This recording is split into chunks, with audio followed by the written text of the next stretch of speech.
Hey,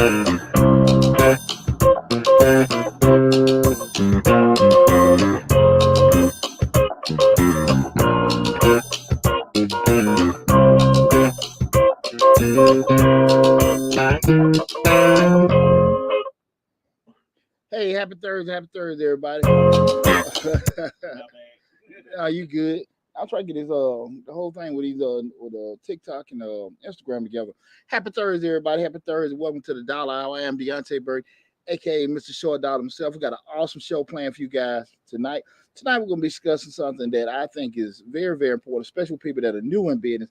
And that's just knowing the business isn't always perfect. Business isn't always perfect. We got so many people that want to do things a certain way, have it the perfect way. And if it's not done, they can't do it at all. I just want here to tell you guys, somebody that's been in the game over 20 years, business ain't always perfect. A lot of times you just focus more on getting it done as opposed to just trying to do it. You'll get a whole lot more accomplished, okay? But before we get started, I want to say what's up to my awesome producers, DJ Lab. That's right. It's What's Thursday. happening with you? Man, I'm trying to get the thing together. Oh, Hell, I'm messing up. This on Instagram. okay. I don't know. Cool, there we go. Okay. Yo, what's up, my producer DJ Lab? Also, my other producer Slick 316. Give a big happy belated birthday to That's Slick. right. That's right. That's right. Bro. Yeah. Hold on.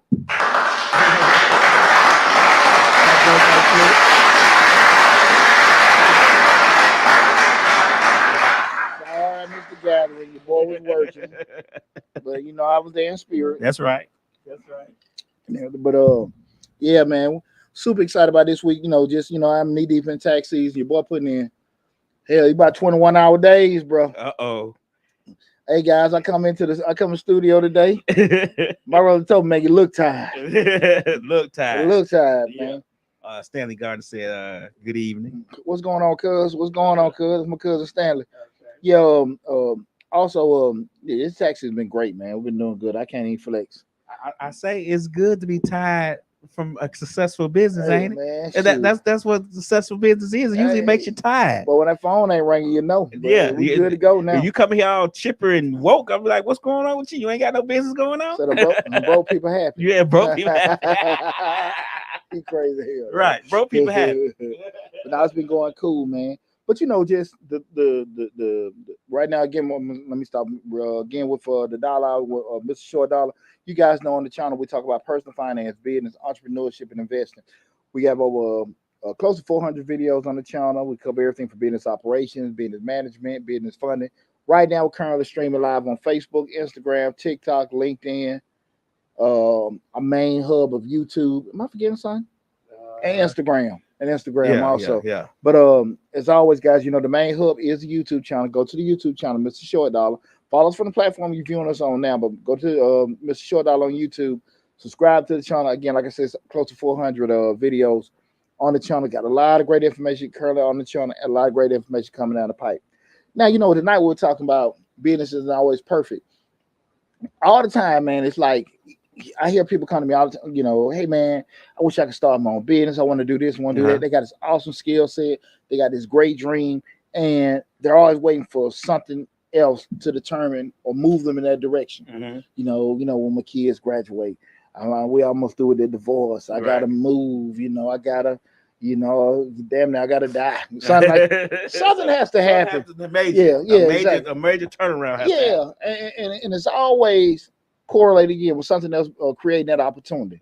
And people don't understand things ain't gonna be that way. Why does it have to be perfect for you to start your business? And once you start your business, life still is gonna be imperfect. Right. So it's not gonna be that way. Okay. The key with being a savvy, long-lasting business person is not putting yourself in a position where everything's gonna be great. It's putting yourself in a position where you can be responsive, where you can rebound, where you can adjust, where you can pivot.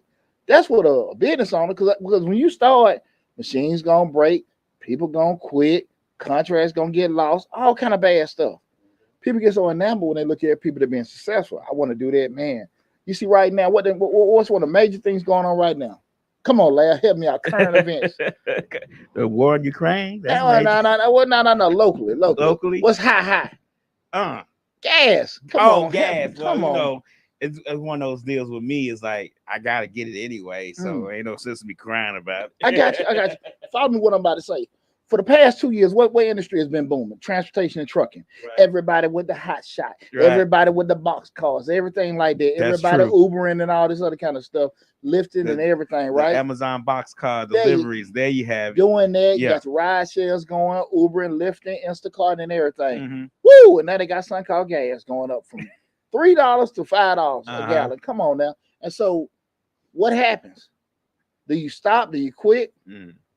Nate, do what? you pivot? You got to find a way to pivot. Right. You got to find a way to pivot. Now, again, unfortunately, I ain't no basketball player Right. and I ain't no Uber driver, so I can't really tell you how to pivot on that. But I'm just saying, You got to find a way. exactly.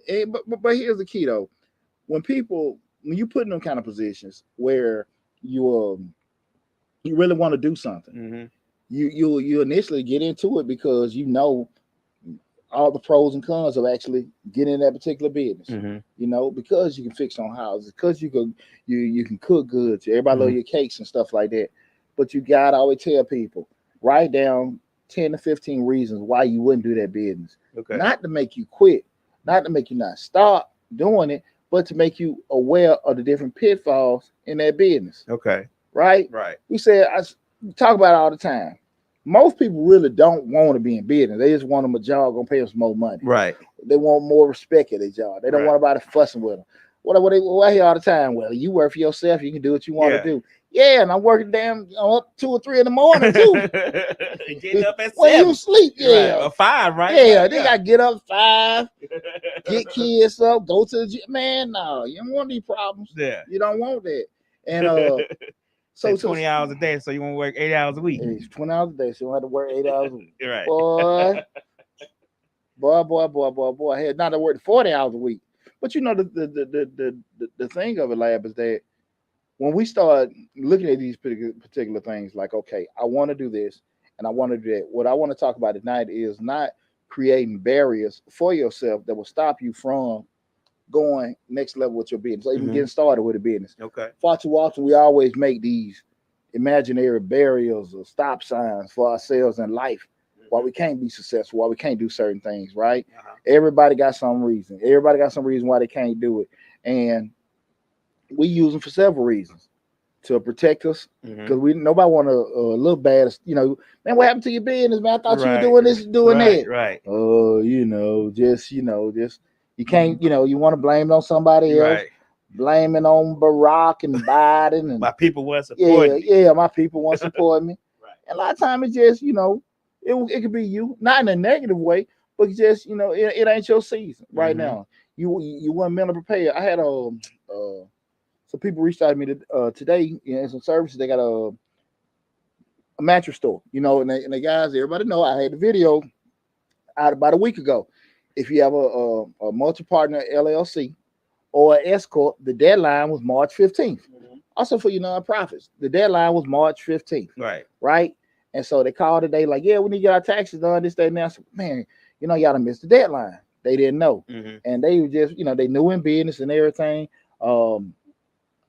They ready to get started. I was like, no, you got to get this done, get that done.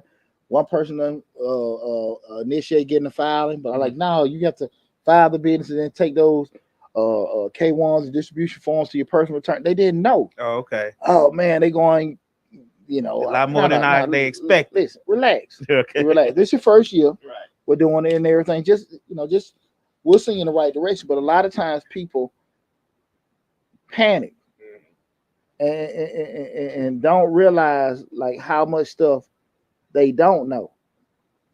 Business is funny. Business is funny. And I always say if it was so easy for everybody to do, everybody be in business. Everybody be in business. And I always get excited when people post, I got my LLC, I want to do this, that, and they're like, okay, cool. But they don't never want to come to a person like me. You caught too much. Yeah, I caught too much.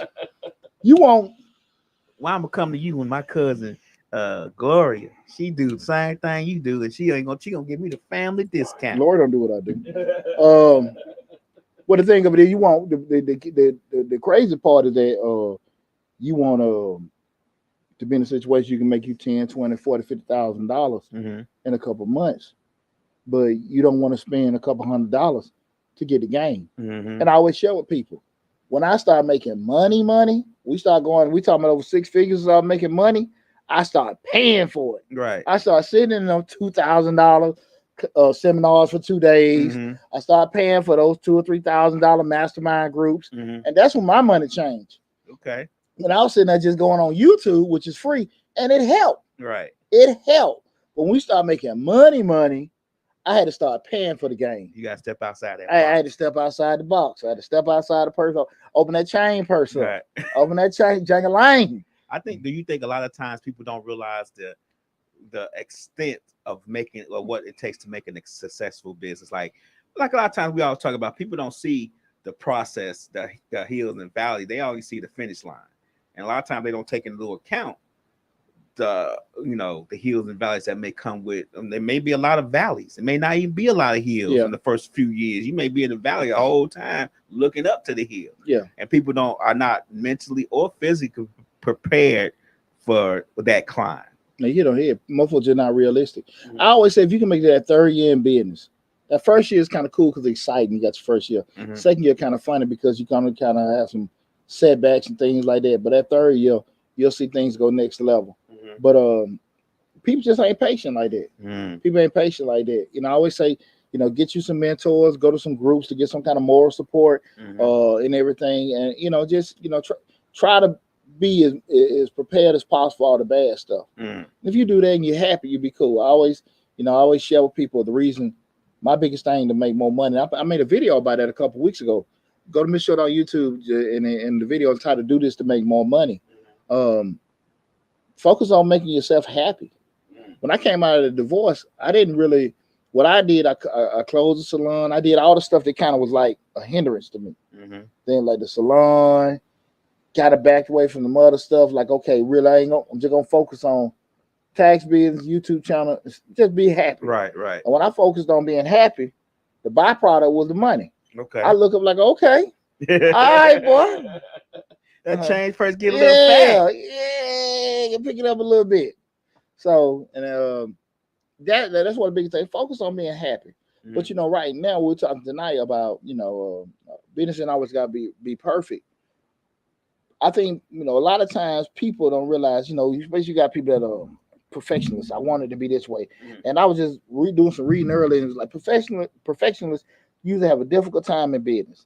Mm-hmm. Not because they don't do a good job, but they really create so many setbacks and stalls where everything got to be perfect. Mm-hmm. And that's what I want to talk about tonight in regards to that. I'm going to move my little, I'm a red over here.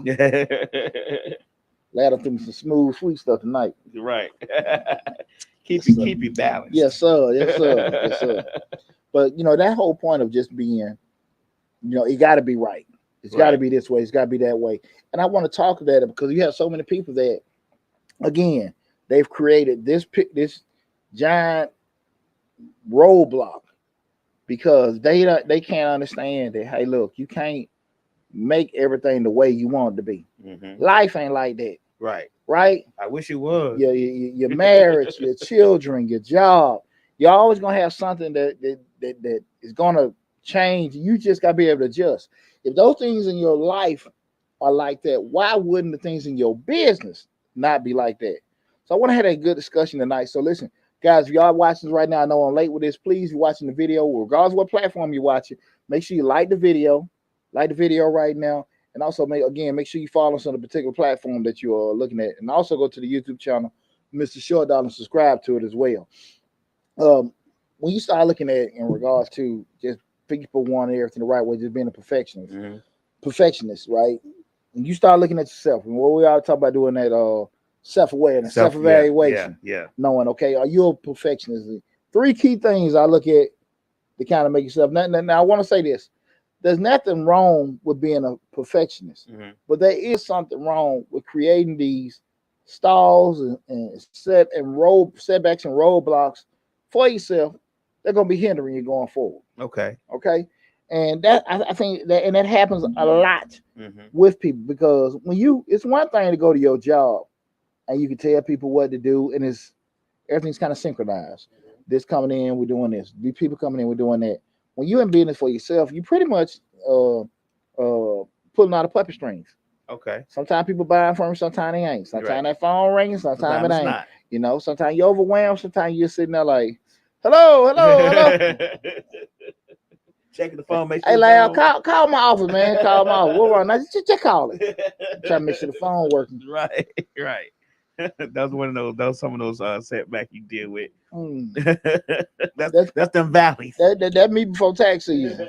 Damn, ain't nobody calling. Right. But you know, those kind of things are, you know, most perfectionists they encounter. Mm-hmm. And until you sit there and say to yourself, like, look, I can't really control this. What I always say, control your controllable. I can't really control this, but I can make sure that I can protect and adjust the best I can possibly. Mm-hmm. Because there's some things, there's some punches Lab can take, Poochie can't, Okay. and vice versa. Right. And you know, we just have to be able to try to find a way to mitigate Mm-hmm. those losses or those actions when they happen to us in a negative way, right? So three things I want to kind of want you to just do self-awareness with yourself to see if you're a perfectionist. And the first thing is you're a control freak. Yeah. Do you know how to delegate and let stuff go? Yeah. Can you sit there and say, hey, look, Lab won't let you run this and all that kind of stuff? Can you do that? We ought to have them people that micromanage. You know, Yeah. you told me to do it now.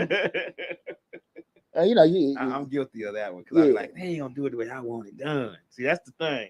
I want it done this way. It's a particular way that it's got to be done. And if it's not done that way, it just won't look right. That's me. And to that point, like I said, we're gonna circle back on that now. Okay, we start saying that you're a control freak. You a lot of times you can't prioritize anything because the stuff that's unimportant. You so focused on being in control, things that you probably can send out to somebody else. You stuck on that. And I always tell any business owner, you cannot get caught up doing $8, $9, $10 an hour jobs. You ain't got no business sitting there trying to, you know, file and mail and sweep and all that stuff. You can't do that. You got to get somebody to do that because once you, what we say, you're the owner of the business or whatever is growing, you need to be working on it instead of in it. We got different levels as far as you trying to start it and growing it where you transition yourself to that point. But you cannot get yourself caught into, you know, I'm managing the website. I'm managing my books. I'm still trying to fix on these cars. I'm trying to do all. You can't do all that. God gave you 2 arms, 2 legs, unless you want to peep at the circus. And if you ain't, you just know I'm like everybody else. Right. So you can't get caught up in that, right? So we got to be realistic about what we can and can't do. If you give it to somebody to do it, you got to be smart about it. So number one thing, being a control freak. Number two is feeling morally obligated to be this overachiever. I got to get it on. You know what I'm saying? It's DJ Lab name on there. Yeah, I'm guilty of that. You know, if you don't get your way, I mean, if it doesn't go the way Lab, hey, I'm gonna hit him with an arrow in his heart. If it don't go the way Lab wanted, it's the end of the world. It's the end of the world. Right, oh right, man, right. man, Yeah, Poochie effed it up. Da. Now listen, to everybody else, it was great. It was great. But because Poochie didn't turn that camera this way Just a a little little bit. much, he just messed it all up. Yeah, I'm It's guilty just of that. everybody is just so stuck on it. Got to be this certain way. Mhm. It got to be perfect. It got to be that way, right? Third thing is you get pissed and bothered and so mad when things don't go your way. You know what I'm saying? I mean, just so mad things don't go your way. And not open-minded at all, not interested whatsoever of things going in a different plan or a different path whatsoever. I have a vision. I be trying to tell you. I get it. And so now we're sitting in a situation like, okay, listen, you know, I want it this way. If it's not this way, we can't do it at all. I don't want no help from nobody because they're not gonna work the way I want to work it or anything like that. And I don't want him dealing with it because I know he ain't gonna get the kind of effort that I normally give to it. Okay. All right. Hey, again, thanks everybody. You cut me with so many daggers. Don't do that. Don't do that. Thanks everybody for tuning in tonight. Like I said, we're live right now on Facebook, Instagram, TikTok, YouTube, and LinkedIn. If you whatever platform you are on right now, please make sure you like the video that's currently going on. Tonight we're talking about business isn't always perfect. TJ Johnson say, what kind of business you own? What kind of business I own? Yeah. I mean, I don't. You want me to go through the whole? No, just tell them what your main business is. I guess I don't know. I'm Majestic Business Service. Yeah. We're business service firm. We're one-stop shop for my business. I'm accounted by profession. Okay. You can look Deontay Braid up on LinkedIn. You can Google the brother. And everything he gonna come up. Everything come up.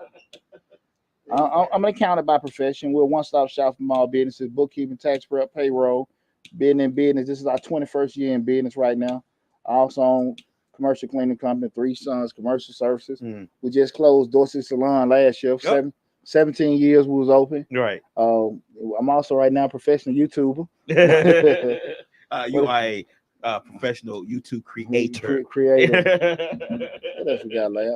Also, I also own a holding company, WDA Investments. We got little things in there and stuff like that. I'm a busy brother. That's right. Brother. You just Google me. Yeah. It ain't no flex or nothing like that. That's why I got all these gray hairs. But in general, we start talking about just knowing you're a perfectionist, just being that control freak or anything. You got to be realistic. Like we've been straight up, right? Everybody being transparent. Everything you see, all bow and arrow. The control freak. You don't want to. You feel more obligated to be overachiever. You get pissed and bothered if things don't go your way. I'm sure you understand the limits that you can cause yourself by those being those kind of stalls or roadblocks for you. Right. And I think, I really want to have this conversation because it's so often that people have these things, and it's not to say it's not a bad thing, but you got to determine how much it's going to affect your performance and what you can do with your business. Okay, let me tell you, as a person who is guilty of all those things, it's not necessarily that me personally, are thinking about. We don't think about how it can affect the business in a negative light. We think about how it can affect the business positively. Because Absolutely. If I have a vision of what I want the business to be and how successful I want it to be, then no one can really see my vision. So it's up to me. I'm obligated to make this happen the right way. You get what I'm saying? Yeah, absolutely. Even though it may not be the right way, even though I may be hindering myself from certain things or slowing down processes, which I am very guilty of. Got you. But I also have a vision of what I think can be, how successful I can be. And of course, when you don't necessarily have things go your way because you have a vision of it prior to it happening, yeah, it makes you mad, it makes you upset. And that's just how it goes. But to be honest, most of us perfectionists, we don't see the negative in it. We always see the positive because we don't want to put out a inferior product. You get what I'm saying? We don't want to necessarily put out a product that's not up to par with our standards or with what we think everyone else's standards is. So that's what makes us guilty of all of those things. Gotcha. Okay. But in Lab's defense and anybody else, I will say this too. A lot of times, and we don't talk about this enough, because we can say the easiest thing for me to sit here and run my mouth and just say it's something wrong or we can fix it, do that. But we got to be realistic. Why do people a lot of times, get into them type of things? It may be personal pride. We'll go into two different kinds of perfectionists in a second. But a lot of times that stuff is like defense mechanisms. We done got burned before. Somebody let you down, let your guard down. You go into business with this particular guy, y'all partners. I was just having a conversation about in regards to this earlier. You can sit down with somebody and they're like, hey man, we can do this together. You got experience, I got money, we can do this and all these, it sounds great on the onset. But what happens with just a partnership? People get sick, people move, people go through divorce. I thought about myself with going through a divorce and all that kind of stuff that happened to me. That man, if I had an obligation with somebody else, man, it could have been catastrophic for them because a lot of time I really couldn't do nothing. And I can imagine if I was on the hook and another person that had an obligation to our business or commitment to our business, they couldn't do it because of something else. They got sick, they had to move and all that kind of stuff. Let me say one thing real quick. Talk to me. JaVale Bennett, we'll come back around to your question at the end. She has a question about business and it don't really pertain to this. So we'll come back around to it on YouTube at the end. Cool. A quick housekeeping thing. Like tonight, we're talking about business is always perfect. I tell you guys what what I do at the end of all my shows, I open the floor up. I open the floor up to ask any question that you may have concerning business, grants, operations. Once we get through with the show, if it's outside of what we're talking about, I open the floor up, and I promise you, I will answer all your questions. I go through and do that. So if it's not on the top, if it's on the top, I appreciate everybody tuning in. I want you to stay on. But if it's not on the top, we won't do it. But I promise you, at the end of the show, I will answer any question that you guys may have. I open the floor for anybody, okay? Okay. But again, man, like I say, you know, a lot of times situational stuff puts you like that, you know, with doing it. And it's tough. It's tough. Especially if you're not a person that is used to depending on other people. It can be challenging. I guess very challenging. Yeah, I guess a lot of stuff that it probably a little easier for me. I'm former military. Okay. So it was kind of ingrained in us, indoctrinated to make sure that, you know, leadership, delegating, grooming, and all that kind of stuff. So you have to. Right. You won't survive in the military trying to do everything. So you always people say you're giving out orders, but you're not giving out orders. You know, you sitting there tasking these things out because you still got this one goal or mission to make. Yeah, the mission. Exactly. You have to. And again, you just can't tell folks what to do. You got to tell them the right way to do it.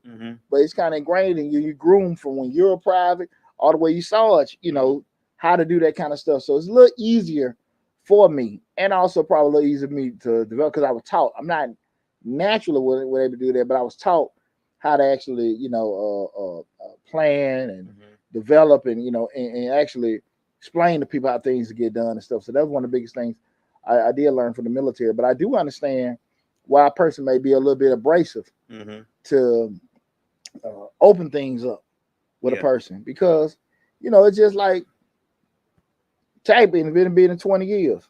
Have I had people over the years do the wrong thing in my tax business? Absolutely. Right. Have I had people do the wrong things with the cleaning business? Absolutely. I done walked in my salon and it smelled like Weed Fest 99. Music bumping. The stylists in there dancing. What the hell? I done put all this money. I got this all nice, serene looking salon going on. Man, too much booty in your So you got the waterfall in the back bubbling, and you know what I don't forget about? The studio. I don't want this shit. Boy, I walked in that dang studio that one night. Everybody like, who are you? I'm talking about blowing all kind of big old blunts everywhere. Right. And there, and I'm sitting there like I had this whole patchworks and professional thing going on. Right. Hell no. Hell no. Hell no. So you got my hair. But I had a totally different vision. I go in there like, no, man. and that's nothing uncommon. What we have planned for our business and what transcends totally be different, And it's a difference when, we talk about those 3 levels of entrepreneurship. When you start sticking yourself out there, well, you're in that second level and that third level, you're getting leases and you got certain things out there. You done purchase things that it's really dependent on other people doing the right thing. You're not getting burned. It's scary. It's scary. So like I said, a lot of this stuff is really you, quote unquote, trying to protect yourself. You got a trucking company. You done got these contracts, you got these loads and stuff like that. You hope this person do right in your truck. Right. You hope so. You ain't piss test them in the morning before they leave. Right. So you don't know what happened. They done hit somebody in your truck. They go piss in that cup and they don't burn the hole through it. And then you got all this liability. Right. It happens all the time. So I understand a person can be very protective of stuff, but you got to try to start to go to that point. We got to start putting those protection mechanisms in or checklists or checkpoints in to help you do that. So that's why we want to have that conversation tonight. Business ain't always going to be perfect. You're going to have some funky looking stuff come out of it. You're going to have that and everything. I done went through, what's funny. It ain't funny. Every year, we send the prior year tax clients. We send stuff to them and then, have my assistant make the phone calls, and everything. They going to get all cussed out. Right. Like, well, they didn't do that last year. They didn't do that. So you're going to have you're dealing with hundreds of people. You're gonna have 10, 15, 20. I mean, off percentages, everybody ain't gonna be happy. Exactly. And I've always focused in my business is that I don't make no promises of what we can give you back. I promise we're gonna do a good job. Something error happens or whatever, I promise you, because this is my name. I built this. Right. I built it from dirt. So I'm sitting there like, you have those little people come back and say, not little people come back and they have an issue that you just, man, look, that was a mistake. And we can't fix it. I feel bad about it. And they just choose may go somewhere else. And they may leave and they may come back another year or so and everything. But you're gonna have instances like that. That just come with the territory. Right. As long as you know in your heart that you're doing the right thing by people, you're cool. That's all you can do. Right. But you're not gonna make everything. Things are not gonna be perfect. And I just want to just really stress that with people, because when you out here rolling, your dream, you can't have control of it, because you're gonna have other people. You don't know what people gonna buy. You don't know what trends or whatever. You know, COVID changed so much. With what was that? I can't remember what part of the year, but when it first got bad, they just shut everything down. And that's when Zoom became successful. Well, Zoom was successful. I had a beauty salon. Yeah. College Park said, "Hey, y'all can't do nothing. Everything closed." Oh, but that Jewish guy, Mr. Tesla, wanted his rent. Regardless. See, Deontay, you got to be ready for this stuff. Big old funky cigar. You got to be ready for this, Deontay. Man, look here. I can't even open up. He want his rent. I mean, it was just crazy, man. Right. Crazy. Well, hey, shout out to anybody that made it through COVID. You can make it through COVID. You can do anything. But those are the kind of things that come up. You have what you want. And I just want to be straight up with people. What you want and what really is going to happen can be two different things. As long as you can see it, do proper planning. That's why I stress planning so much, guys. Write it down on paper. Write it down. If it ain't written, it ain't nothing but a dream. If it ain't written down, I'm telling you, because you sitting there trying to shoot from your hip, and you ain't wrote down, okay, man, these are costs I can incur. These particular pitfalls. These actual zoning restrictions and stuff. People don't do that because they don't want what? They don't really want to be accountable. These things mean to say, I didn't know or I forgot. But that's one of the biggest things you learn in the military. Ain't no excuse for ignorance. Right. So it behooves you to find out as much as you can up front about something. That's the thing about it. Why you didn't look? Why you didn't check? Huh? Yeah. Google University, YouTube University. You got access to all this information. Don't trip about mistakes, y'all. Don't trip about things that, one of the key things about a successful entrepreneur. And Barbara Cochran, I heard her say that about 10 years ago. It always stuck to me. She said it's not really the person that works the hardest in business. It's the person that rebounds the quickest from failure. That's the thing about it, because she said, I have plenty of people, Barbara Cochran from Shark Tank. Right. Like she said she had a lot of people that work very hard. Her hardest workers gonna make the most money. They're not most successful. But the people that had setbacks, that their pain was just as intense as the other person. But one person, when they have a failure or something like that, they can't get out of bed in the morning. They just like, man, they down, they depressed, nothing happen. And then other person, they might be shocked and down for maybe a day or so. Right. If that, back at the lab. And they use it as a learning moment, a learning experience. Not it was at the end of the world. And that's one of the biggest, I think, traits that you can't get educated on that. You can't get training on that. That's something in you. That's how you rebound from failure. That's ingrained in you. Absolutely. I'm telling you right now, there's some folks in these trucks right now. They just like, man, what am I gonna do? You gotta figure it out. You gotta figure it out. The solution is there. Because at the end of the day, the transportation industry still is needed. I don't think a lot of people realize that you have to. I mean, you're gonna fail in business. I mean, I don't know. You tell me. You know a little bit more than me. I don't know any business that was successful from the gate. There's always pitfalls and like we say, hills and valleys. So you gotta, learn from those and move forward a little bit, because it's just gonna happen. If you have a successful business from the gate, what are you gonna learn? You're not gonna learn anything. You gotta learn how to, pivot. You gotta learn how to, like Walmart, they got us checking all our stuff out now. They say, well, we can't get people to work for $10, so we're gonna make these folks buy this stuff and pay for they and check their own self out. Man, come on now. Come on now. And we're gonna cut staff in the process. And we're gonna have 27 cash registers with one open. Man, I'm telling you. What's up? Let's see my sister Camille. What's up a little bit? My sister done tuned in. I ain't seen my mama came in and your mama in there. Oh, my mama in there. Hey, mama. I think Slick said hey too. Oh, okay. What's up, mama? In there. I'm sorry. Okay. My mama called me every week, asked me what show you gonna be on. I'm gonna try to get on now. Okay. Yeah, we appreciate everybody tuning in. You know, JaVale Bennett say, is that a whiskey or brandy in that glass? Nah, this that's a little amaretto. This little amaretto. You know. Just so you guys know, I'm a Scotch lover. Last week we had whiskey. We had some you had some, that Woodford. I had that Woodford in here. Reserve last week. Yeah. I try to stay warm up in here.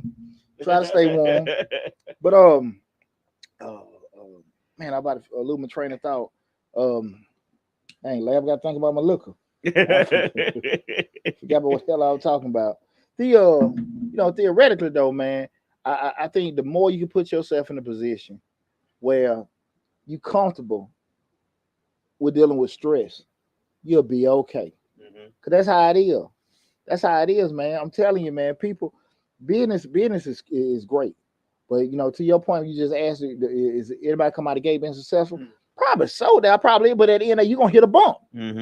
How you respond from the bump? Right. That's the biggest thing.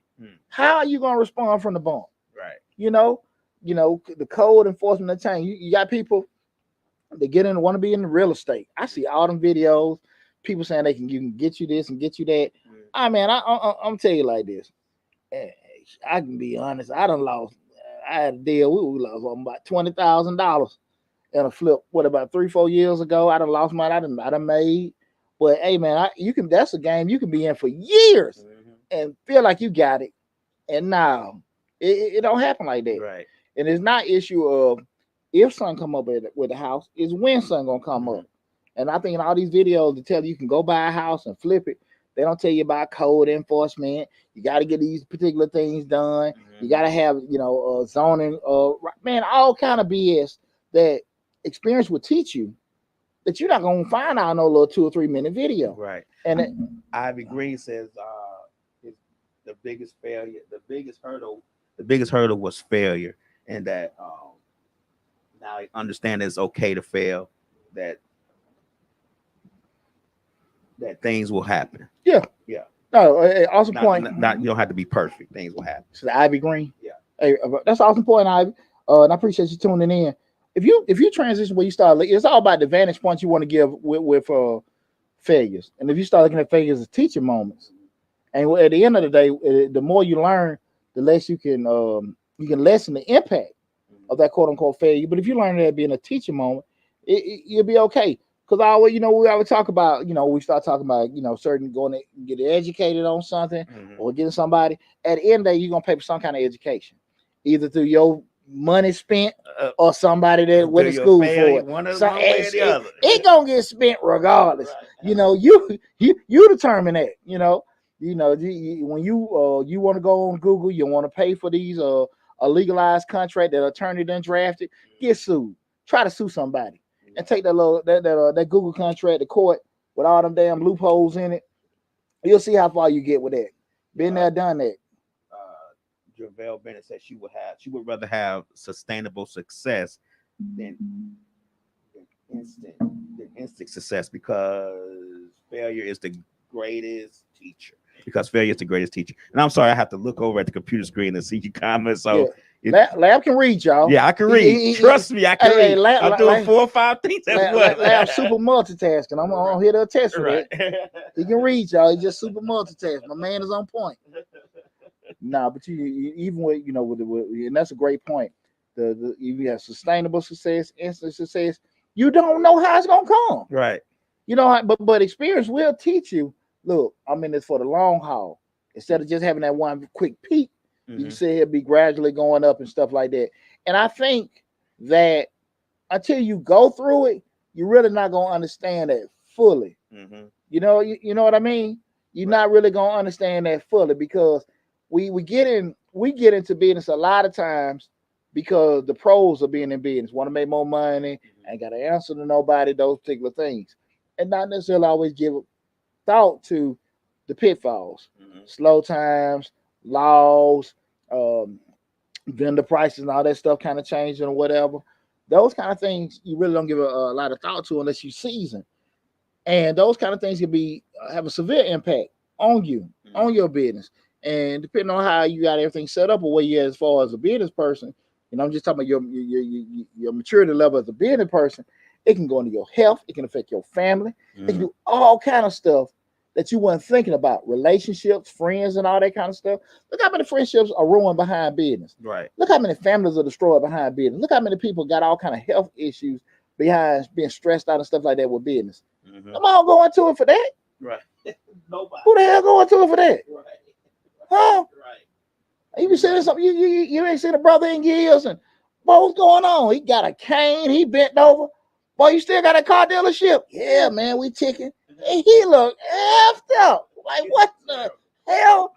And the one of the cars hit you? No, man. It's just I'm just going day by day. And the sad part, they don't even be realizing they looking like that. Right. But that can happen to you, man. You go into it, like I said again, you have the right thought process and everything.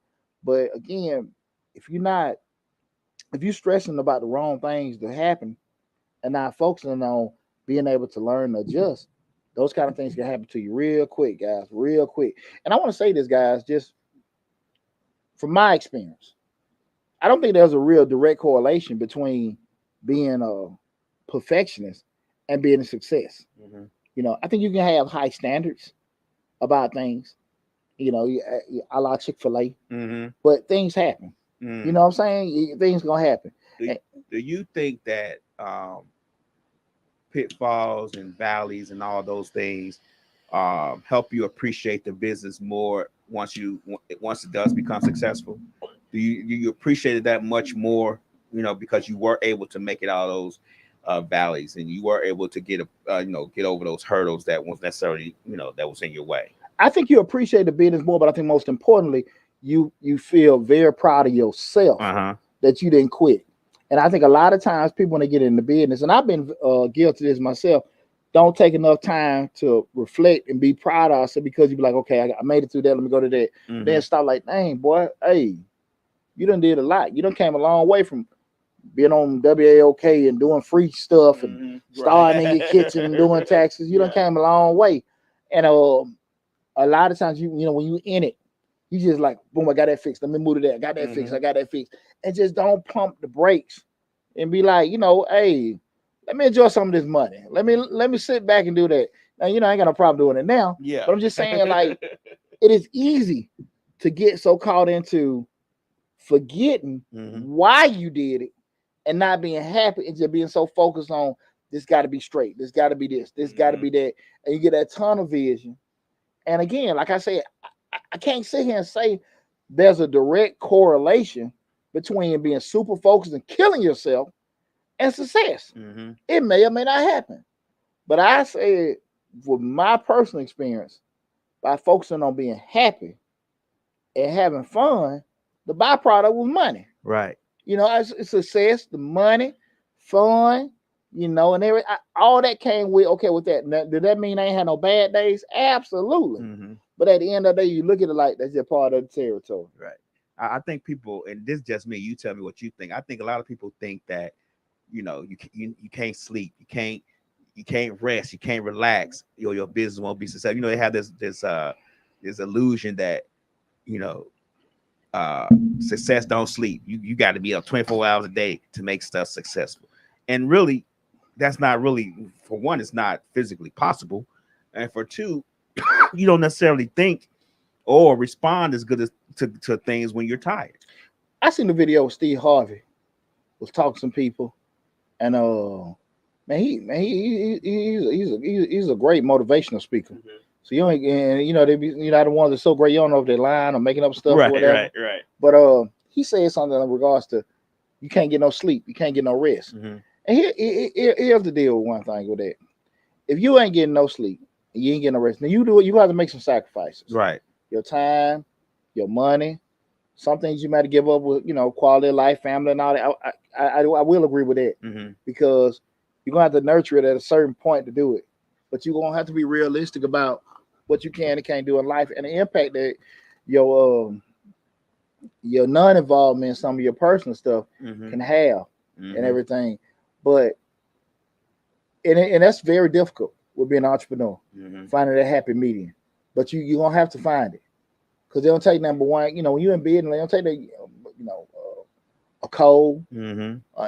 incident, some kind of change, and the things that COVID. you yeah What COVID we just went through. yeah, and the things that you quote unquote have in your life for free, your family, your health, and things like that, they in jeopardy. And you be done realize that how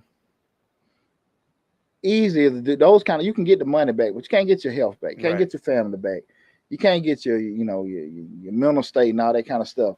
So you have to kind of make sure, as difficult as it is, that's why it ain't meant for everybody.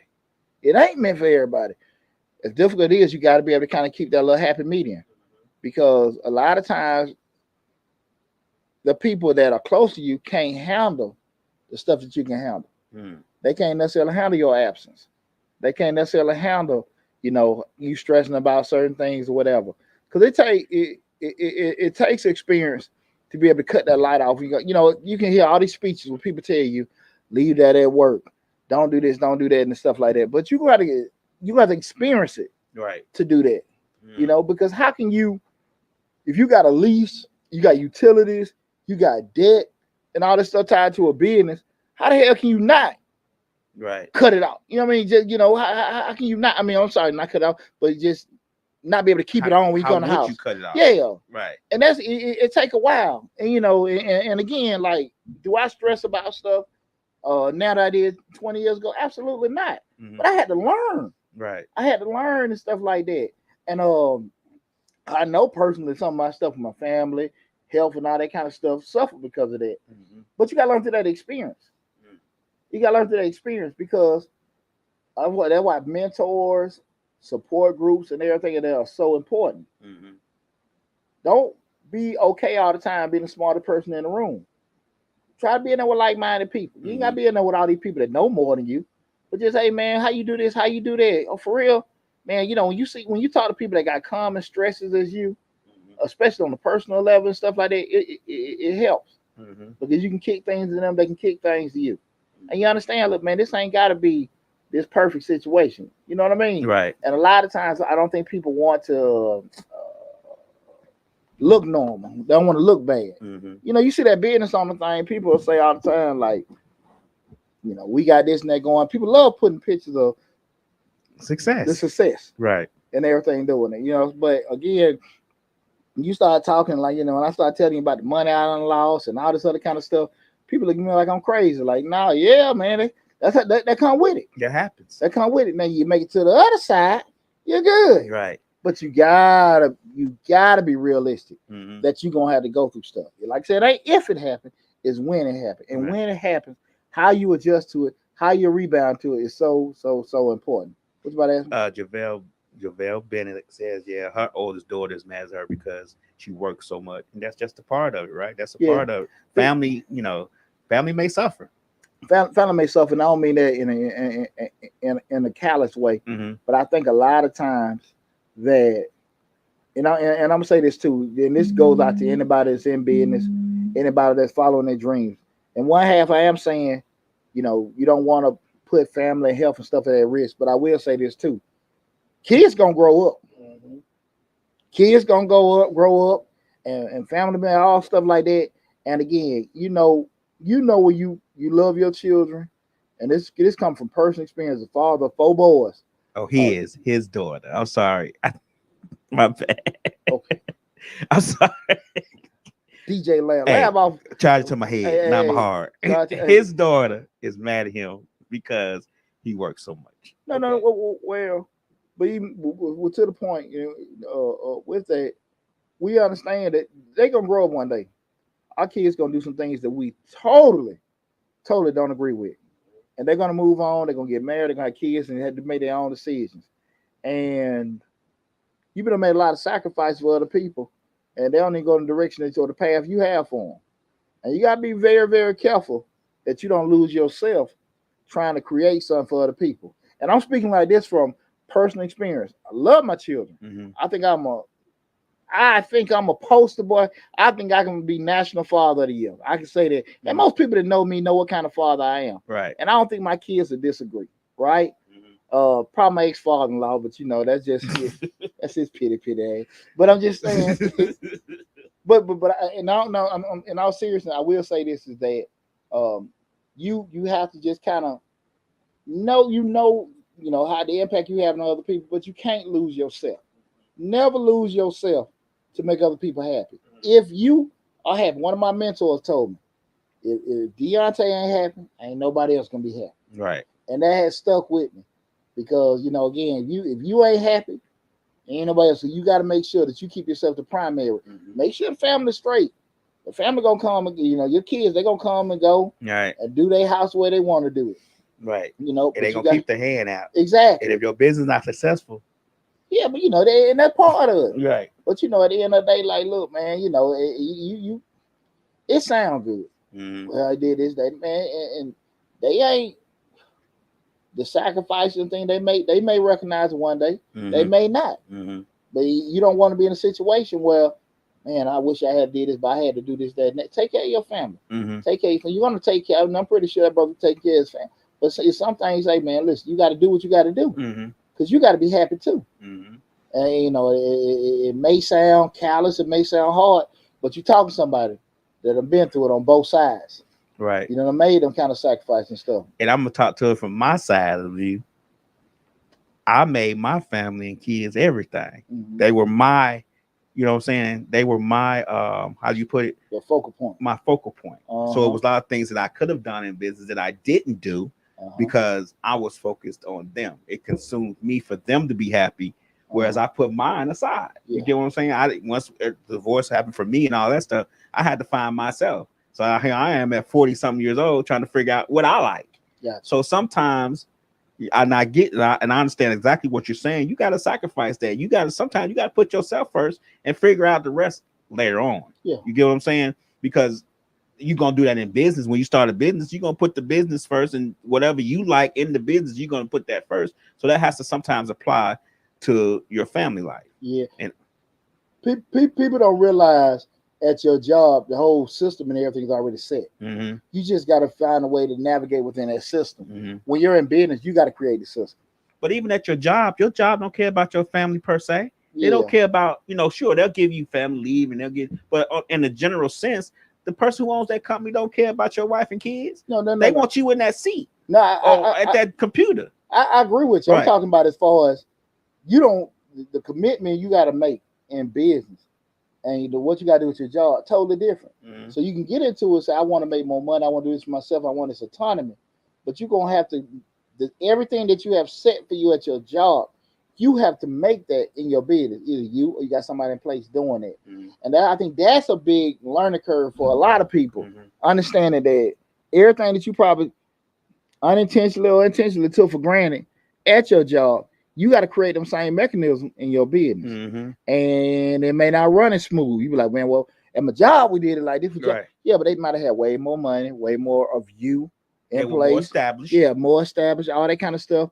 That kind of stuff is easy to do when you out there by yourself. Mm-hmm. And then you got to get maybe a couple more of you in place, not just the bodies, but mentally, work ethic, experience, and all that kind of stuff, educating, training.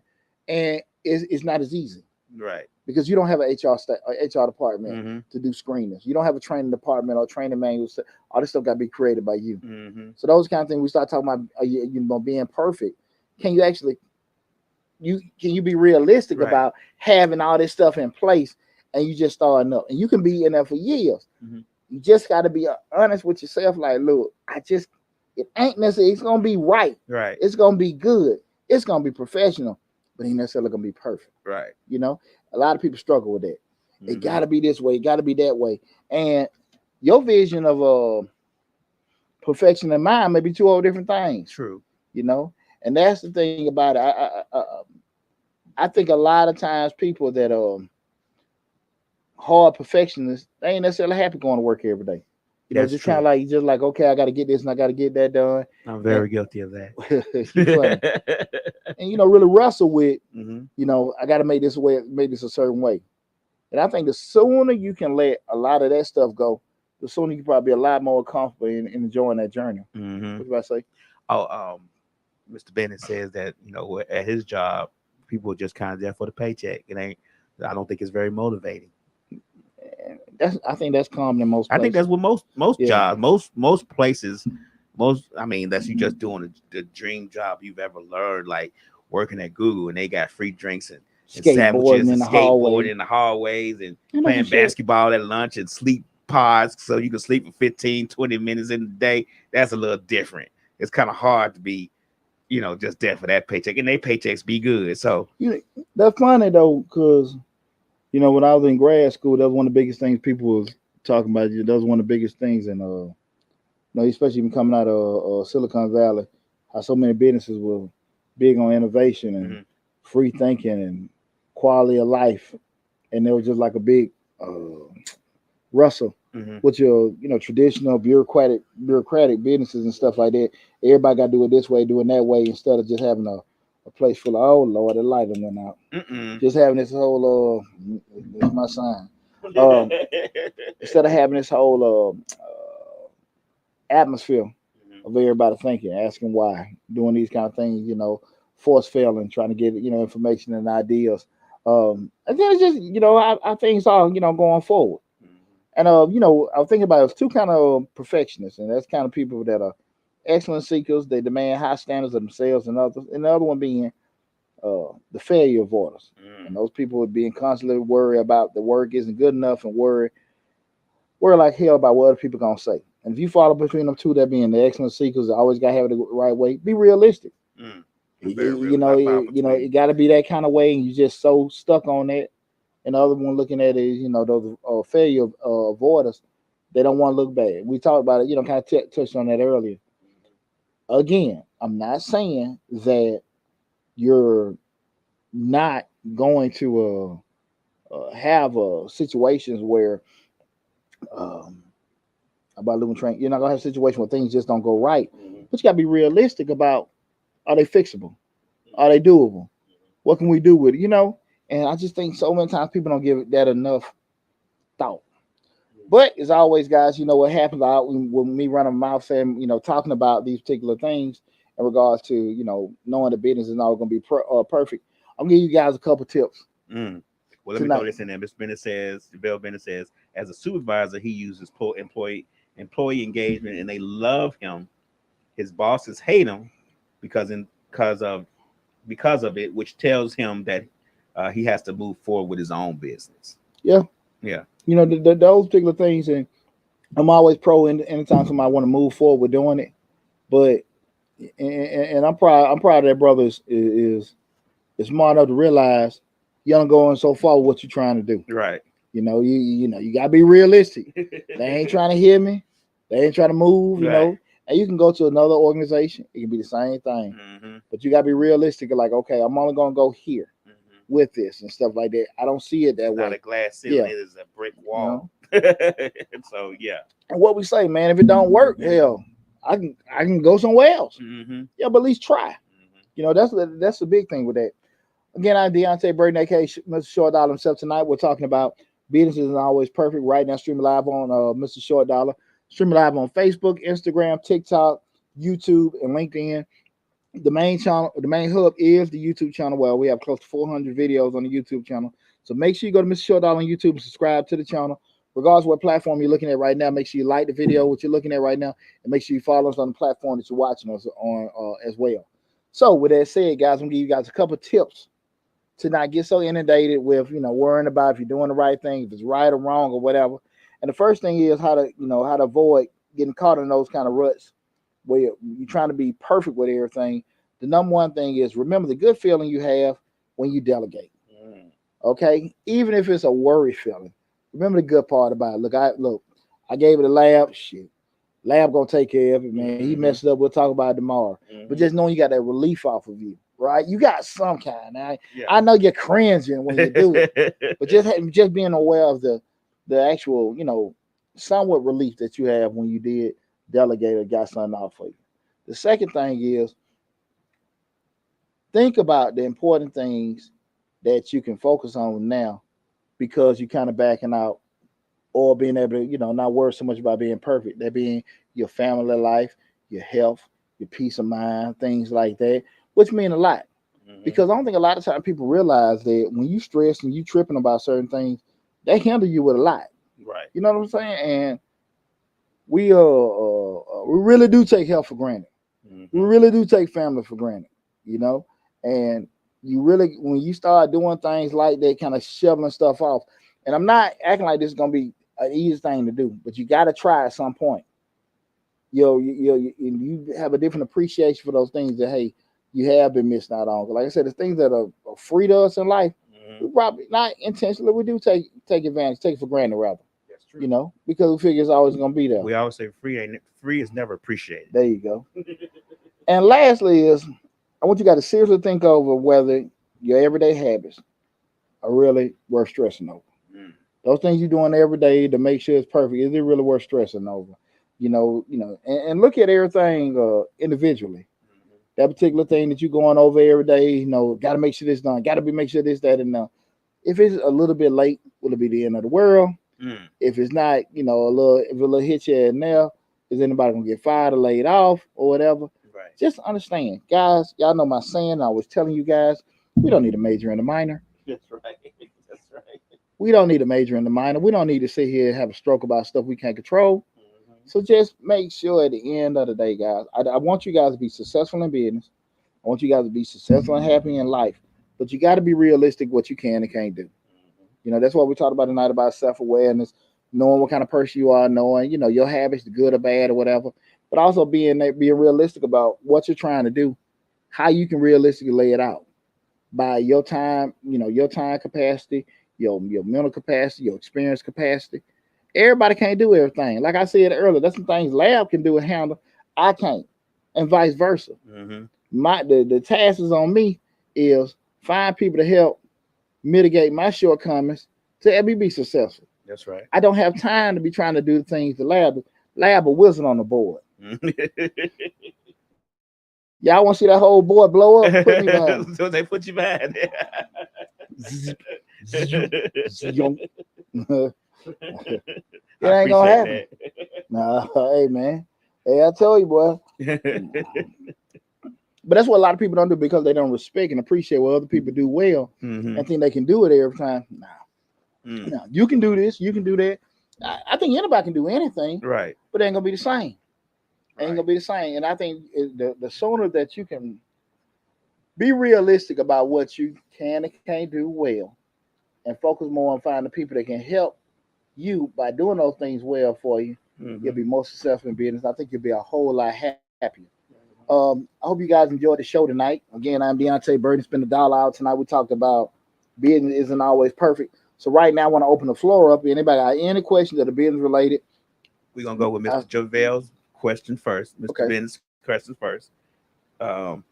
His question when he initially came on was that he's struggling with the new age internet business aspect. He wants to learn, but don't have the money as collateral to learn how to get it there.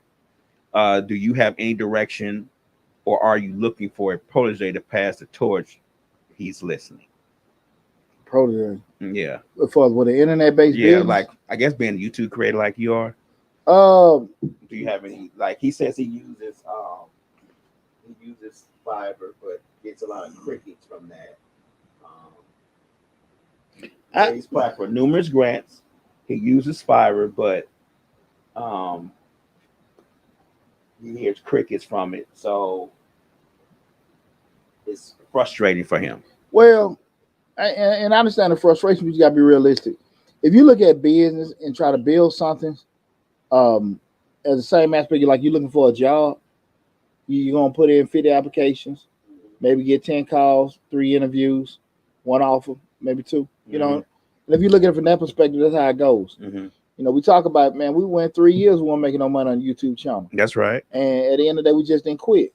And it's just kind of like that little skimming process. Right. But it goes back to, at the end of the day, we focused 150% with the channel on helping people. Mm-hmm. The byproduct is the money. Mm-hmm. And when you focus on the product and you're happy with doing it, excuse me, everything will come. Yeah, But I'm when gonna you throw something in there for him as a person who creates a lot of shows weekly, for internet based, YouTube and stuff. There's really no set formula. There's really no set formula. You have people who do it live. You have people who do it pre-recorded and put it on. Um, there's just, I mean, you don't know till you people do it. love mess, but a lot of times it's just a matter of just continuing on because, like on our channel, our Roku station, and all this, Roku, YouTube, even on your channel, we have hundreds and hundreds of videos, and most of the videos are over an hour. But sometimes one video hits and the other one doesn't. It's just a matter of just keep pushing through. I mean, I know all you hear about is the YouTube successes. They making $1 million a year or $100,000 a month doing these things, but there's not a set formula to make those kind of things happen. It kind of just happens. You look at a Kevin Samuels, the Jake Pauls and stuff, 7, 8 years in the game, and you do got some overnight successes. You got people that walk around the camera, hey, look at me, and they got 100,000 the views. Right. I wish I could just tell people wave a wand, do this. There are some best practices you can do, in regards to just trying to maybe consistent what you do, find a niche, things like that. But substitute for work. That just that constant pushing is what. There you go. That constant pushing that rock up that hill in order to get it over and be successful with it is the hardest part. And I deal with it. We've been doing this for 4 years. You know what I'm saying? We've had a lot of shows start here and leave, and some come and some not. It's just a matter of keep pushing on. And like I tell you all the time, I quit every day. I quit this every day. Yeah. I quit it every day. I'm done with this today. But tomorrow I get up and do another show, or tomorrow I do another interview, or I put somebody's music on our radio station, or we do an interview on our Roku station. So it's just a matter of trying to figure it out because I'm changing stuff every day. I try stuff every day. People don't know it, but I try different things every day just to see what will hit. Yeah. So it's not a formula. It's not a wrote down recipe for success, and especially in the internet based business. It's just not. Ivy Green says that they're struggling with finding vendors in the beauty industry that will do business with someone that doesn't have a brick and mortar. What other recommendations would you give? If you got beauty with find a niche. Find a niche. We got a wig company, me and PJ launching next month. You find a niche. What I say with that, Ivy Green, the best thing I would say is work backwards from the goal. And this is the best information, best advice I can give you. And what I say is, I wouldn't be so stuck on trying to sell to everybody. You know who you're trying to sell to, how your customer look. If they 18 to 25, 25, 35, 35, 45, wherever they catch you in, whatever color they are, whatever income level they are, and focus on trying to deliver information and advertising to where they look at, wherever social media platform, and figure that out. So, and you got to have that thing to kind of want them. If you're selling lip gloss, you're selling wigs, you're selling hair care products, selling combs or brushes, where are they going to be at to see the person that you want? Yeah, I think they more meant like vendors though, like someone that can supply them with the things that they need. Okay, the thing, we're just dealing with vendors. What you gotta figure out a way that from a cost perspective, because you may not be in a one-man operation as a vendor. She says it's online, or him. I'm sorry. Says that they are an online store that delivers locally and shouldn't be subject to brick and mortar. If my choice is online, that is irritating and frustrating. So I guess they have an online business that supplies. Like say like when you have t-shirts, you may have a t-shirt business that once the person orders a shirt, the company that you use, prints the shirts and sends them out. So it's an online based hair supply company, I guess. We're back to who want to be online. Who some people don't want to go to the store and get supplied. Some people want to be online. Who would that be? Would that be stylists on the go? Would that be stylists that doing, you got to figure out who would want to buy from me instead of me just trying to sell to you. Who want to buy from me? Who need this? Because like I said, somebody on the go, somebody's traveling, somebody that needs the stuff immediately. who wants to get that particular if I'm hearing it right, who wants to get that particular product. And once you figure out the stylist, the person that wants to buy that product, work backwards from that. So where they at, where they look, how do they look like, what and then how can I get the information in a particular setting that they are? Because some folks are cool with going through the stores and playing with everything. Some folks ain't got time for that. You know, that's why you have an Instacart.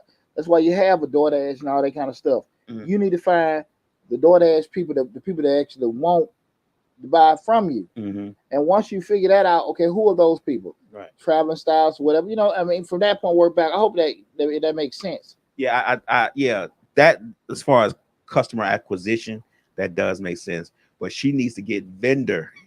She needs to get somebody, like, say you own your hair salon and you needed to go buy hair from a supplier.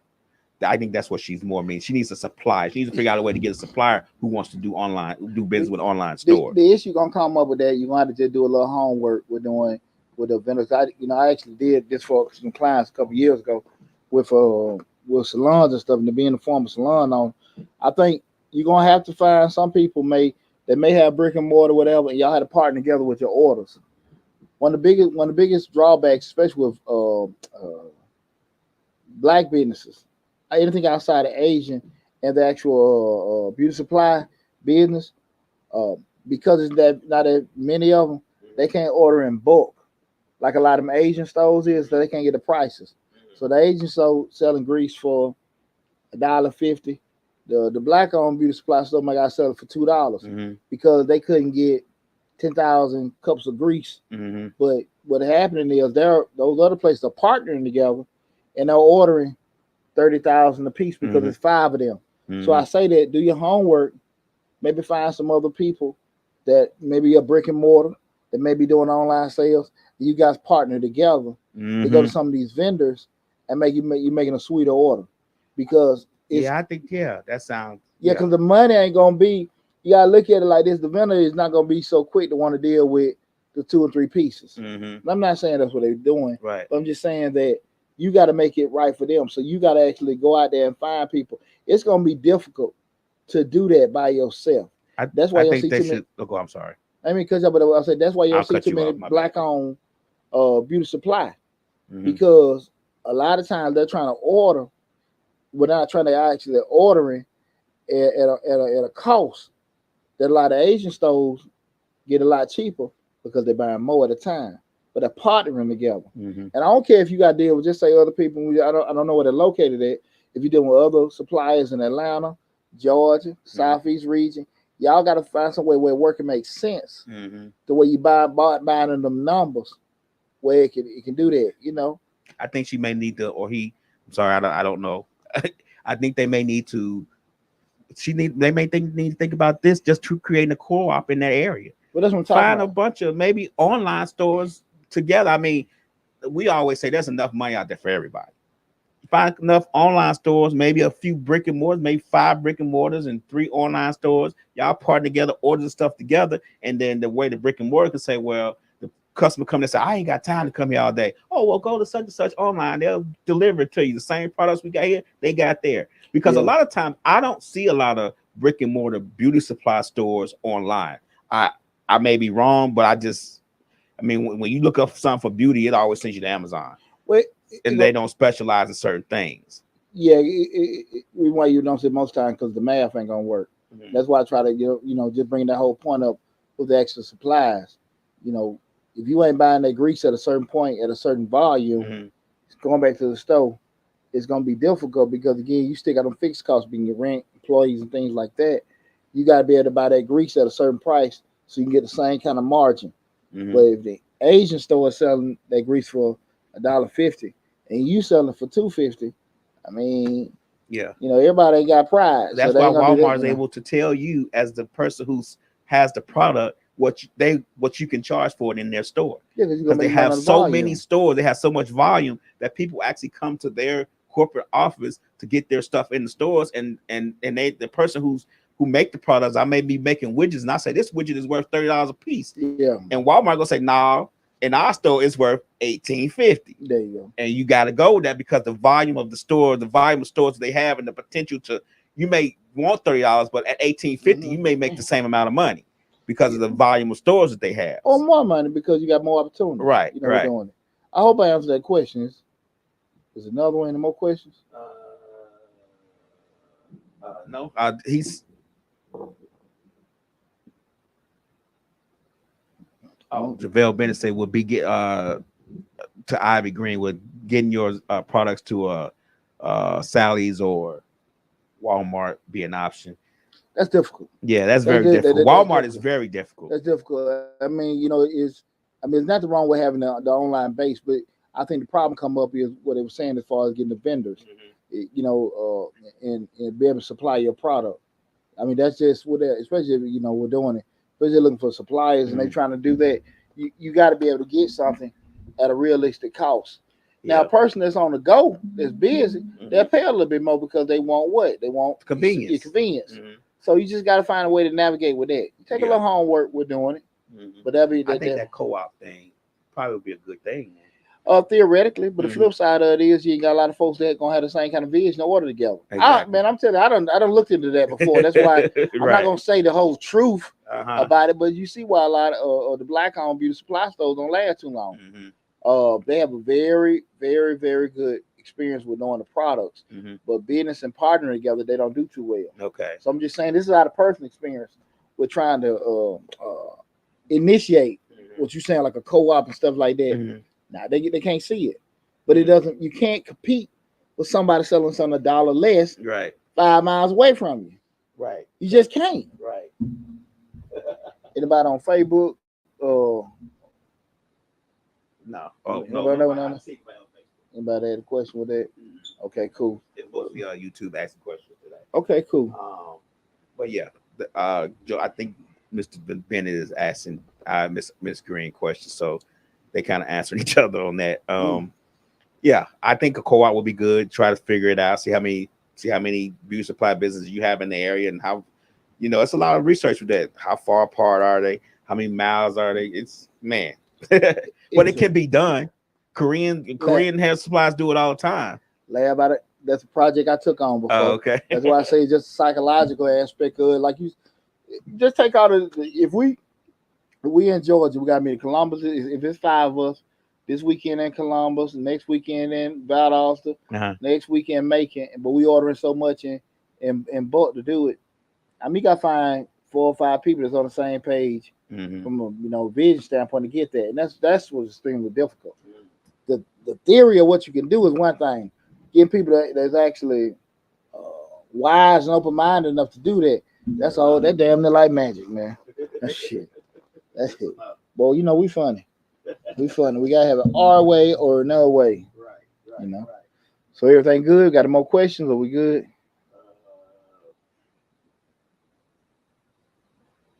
Mr. Bennett said, would it be easier to buy a house or B&B or a multiplex? It just varies. Yeah, that's a. I guess it depends on the purpose, right? Yeah, the purpose, the place, that's not a and you know it all location, market. You know, I mean, there's so many questions with that. You know, just with that. I mean, you know, even just even things you can't control. I mean, zoning and whatever like that. Cause like I mean, in my neighborhood you can't have Airbnbs. It's a covenant neighborhood, right? So you can't do it. So it just depends. You know, you don't know from a zoning standpoint what you're able to do. From a market standpoint, you know, you can have it. I will say this: anytime that you're looking to get anything real estate, wise or anything like that in that industry, make sure you probably get you some kind of savvy agent or something like that. Not necessarily to buy and sell for you, but actually give you some game, what you can and do in certain markets, what things is good. The couple $100s that you may pay that person for as a consultant be way better than the $1,000 you may lose in purchasing something that you can't even use for a particular idea you had originally. So I would say that, because what you think is going to be a good idea in a certain place may not even be feasible. So try to find somebody that can actually give you the right guidance. You know, getting an agent, hiring an architect or something like that that actually know the actual market laws and stuff like the zoning restrictions and things like that, or be versed with those particular things. And get somebody seasoned. Get somebody season. Don't get your little cousins that got their license. Get somebody season. They can get a proper game on what to do. That's it. Man, that was an awesome show. Well, listen, guys, I hope you guys enjoyed the night show. We talked about, being in business isn't perfect. Had a blast. I came here dragging. You guys got me energized. Love all you guys. Appreciate our love and support. Got some more great videos coming down the pipe. Make sure you share Mr. Short Dog with everybody next week. We'll be back with Changing Lives. I forgot the subject of the show next week. But I hope you enjoyed everything, guys, okay? But listen, take care of yourself, guys. Love you all and be safe.